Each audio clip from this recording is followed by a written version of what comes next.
Nama beliau adalah Ja'far bin Salah bin Ja'far bin Ali bin Mutahhar bin Naufal al-Arfawi, seorang ulama bermadzhab Syafi'i yang tinggal di Baghdad. Dilahirkan pada pertengahan bulan Syaban tahun 685 H, wafat tahun 748 Hijriah di Kairo. Biografi beliau dimuat oleh Al-Hafidz di dalam kitab Ad-Durarul Kaminah, biografi nomor 1452. Imam Ibnu Rajab menyatakan bahwa Syekh Abdul Qadir Al-Jailani lahir pada tahun 490 atau 471 Hijriah di kota Jailan atau disebut juga dengan Kailan, sehingga di akhir nama beliau ditambahkan kata Al-Jailani atau Al-Kailani atau juga Al-Jili. Biografi beliau dimuat dalam kitab Az-Zail ala Tabaqatil Hanabilah 1 atau 301390, nomor 134. Karya Imam Ibnu Rajab Al-Hambali. Buku ini belum diterjemahkan ke dalam bahasa Indonesia. Beliau wafat pada hari Sabtu malam setelah maghrib pada tanggal 9 Rabiul Akhir tahun 561 Hijriah di daerah Babul Asad. Beliau meninggalkan tanah kelahiran dan merantau ke Baghdad pada saat beliau masih muda. Di Baghdad belajar kepada beberapa orang ulama seperti Ibnu Aqil, Abul Khattab, Abu Hussein Al-Farah, dan juga Abu Sa'ad Al-Muharimi. Beliau belajar sehingga mampu menguasai ilmu-ilmu usul dan juga perbedaan-perbedaan pendapat para ulama. Suatu ketika Abu Sa'ad Al-Muharimi membangun sekolah kecil-kecilan di daerah yang bernama Babul Asad. Pengelolaan sekolah ini diserahkan sepenuhnya kepada Syekh Abdul Qadir Al-Jailani. Beliau mengelola sekolah ini dengan sungguh-sungguh, bermukim di sana sambil memberikan nasihat kepada orang-orang yang ada tersebut. Banyak sudah orang yang bertaubat demi mendengar nasihat beliau. Banyak orang yang bersimpati kepada beliau, lalu datang ke sekolah beliau. Sehingga sekolah itu tidak kuat menampungnya. Maka diadakan perluasan murid-murid beliau banyak yang menjadi ulama terkenal. Seperti Al-Hafiz Abdul Ghani yang menyusun kitab Umdatul Ahkam fi Kalami Khairil Anam. Juga Syekh Qudamah penyusun kitab fiqh terkenal Al-Mughni. Syekh Ibnu Qudamah rahimahullah ketika ditanya tentang Syekh Abdul Qadir, beliau menjawab, "Kami sempat berjumpa dengan beliau di akhir masa kehidupannya. Beliau menempatkan kami di sekolahnya. Beliau sangat perhatian terhadap kami. Kadang beliau mengutus putra beliau yang bernama Yahya untuk menyalakan lampu buat kami. Beliau senantiasa menjadi imam dalam salat fardu." Syekh Ibnu Qudamah sempat tinggal bersama beliau selama 1 bulan 9 hari. Kesempatan ini digunakan untuk belajar kepada Syekh Abdul Qadir Al-Jailani sampai beliau meninggal dunia. Beliau adalah seorang alim, berakidah Ahlussunnah, mengikuti jalan salafus halih. Dikenal banyak memiliki karamah-karamah, tetapi banyak pula orang yang membuat-buat kedustaan atas nama beliau. Kedustaan itu baik berupa kisah-kisah, perkataan-perkataan, ajaran-ajaran, tarikah yang berbeda dengan jalan Rasulullah. Para sahabat diketahui dari perkataan Imam Ibnu Rajab, Syekh Abdul Qadir Al-Jailani adalah seorang yang diagungkan pada masanya. Diagungkan oleh banyak para syekh, baik ulama dan para ahli zuhud. Beliau banyak memiliki keutamaan dan karamah. Tetapi ada seorang yang bernama Al-Mukri Abul Hasan Ash-Syatnufi Al-Misri, nama lengkapnya adalah Ali bin Yusuf bin Jarir Al-Lakmi Ash-Syatnufi. Lahir di Kairo tahun 640 Hijriah, meninggal tahun 713 Hijriah. Dia dituduh berdusta dan tidak bertemu dengan Syekh Abdul Qadir Al-Jailani. Mengumpulkan kisah-kisah dan keutamaan-keutamaan Syekh Abdul Qadir Al-Jailani dalam 3 jilid kitab. Dia telah menulis perkara-perkara yang aneh dan besar kebohongannya. Cukuplah seorang itu berdusta jika dia menceritakan yang dia dengar.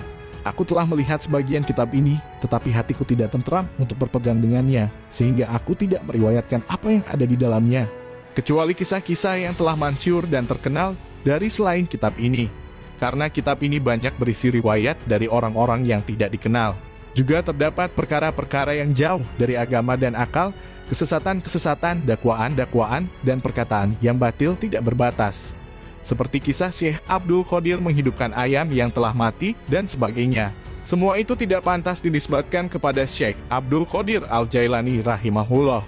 Kemudian aku dapatkan bahwa Al-Kamal Ja'far Al-Arfawi nama lengkapnya ialah Ja'far bin Salah bin Ja'far bin Ali bin Mutahhar bin Naufal Al-Arfawi, seorang ulama bermadzhab Syafi'i.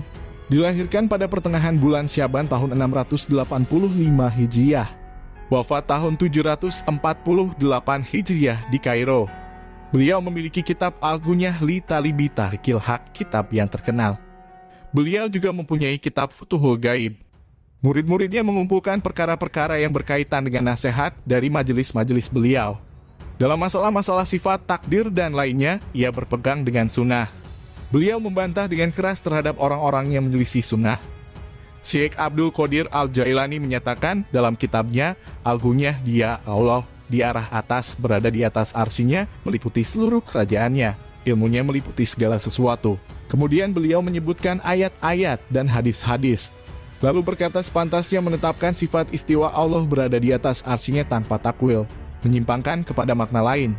Dan hal itu merupakan istiwa bin Idris pernah bertanya kepada Syekh Abdul Qadir Al-Jailani, "Wahai tuanku, apakah Allah memiliki wali, kekasih, yang tidak berada di atas akidah?" Imam Ahmad bin Hambal, maka beliau menjawab, "Tidak pernah ada dan tidak akan ada." Perkataan Syekh Abdul Qadir Al-Jailani tersebut juga dinukilkan oleh Syekhul Islam Ibnu Taimiyah dalam kitab Al-Istiqamah 1 atau 86. Semua itu menunjukkan kelurusan akidahnya dan penghormatan beliau terhadap manhaj salaf. Samani berkata, Syekh Abdul Qadir Al-Jailani adalah penduduk kota Jailan. Beliau seorang imam bermadhab Hambali. Menjadi guru besar madhab ini pada masa hidup beliau. Imam Ad-Zahabi menyebutkan biografi Syekh Abdul Qadir Al-Jailani dalam Syiar Alamin Nubala dan menukilkan perkataan Syekh sebagai berikut, "Lebih dari 500 orang masuk Islam lewat tanganku. Lebih dari 100.000 orang telah bertaubat." Imam Ad-Zahabi menukilkan perkataan dan perbuatan Syekh Abdul Qadir yang aneh-aneh sehingga memberikan kesan seakan-akan beliau mengetahui hal-hal yang gaib. Kemudian mengakhiri perkataan, intinya Syekh Abdul Qadir memiliki kedudukan yang agung. Tetapi terdapat kritikan-kritikan terhadap sebagian perkataannya dan Allah menjanjikan ampunan atas kesalahan-kesalahan orang beriman. Namun sebagian perkataannya merupakan kedustaan atas nama beliau.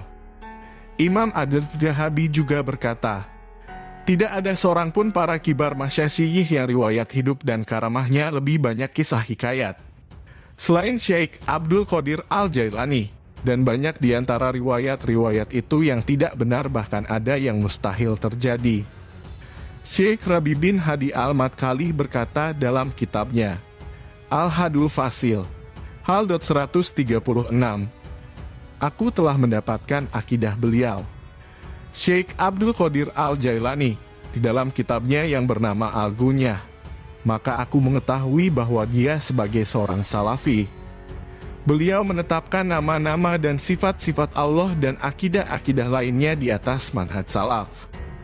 Beliau juga membantah kelompok-kelompok Syiah, Rafidhah, Jahmiyah, Jabariyah, Salimiyah, dan kelompok lainnya dengan manhaj salaf.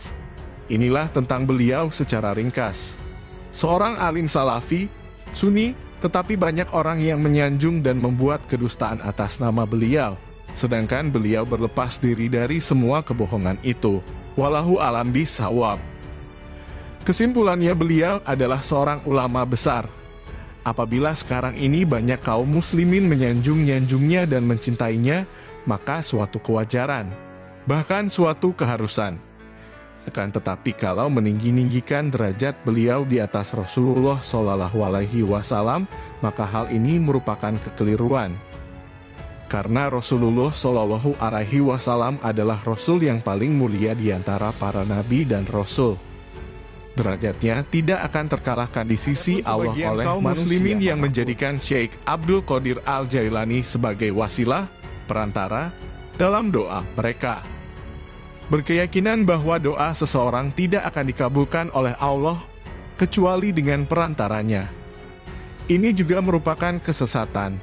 Menjadikan orang yang meninggal sebagai perantara, maka tidak ada syariatnya dan ini diharamkan, apalagi kalau ada orang yang berdoa kepada beliau. Ini adalah sebuah kesyirikan besar. Sebab doa merupakan salah satu bentuk ibadah yang tidak diberikan kepada selain Allah. Allah melarang makhluknya berdoa kepada selain Allah. Jadi sudah menjadi keharusan bagi setiap muslim untuk memperlakukan para ulama dengan sebaik mungkin, namun tetap dalam batas-batas yang telah ditetapkan syariah. Akhirnya mudah-mudahan Allah senantiasa memberikan petunjuk kepada kita sehingga tidak tersesat dalam kehidupan yang penuh dengan fitnah ini. Wallahu a'lam bishawab.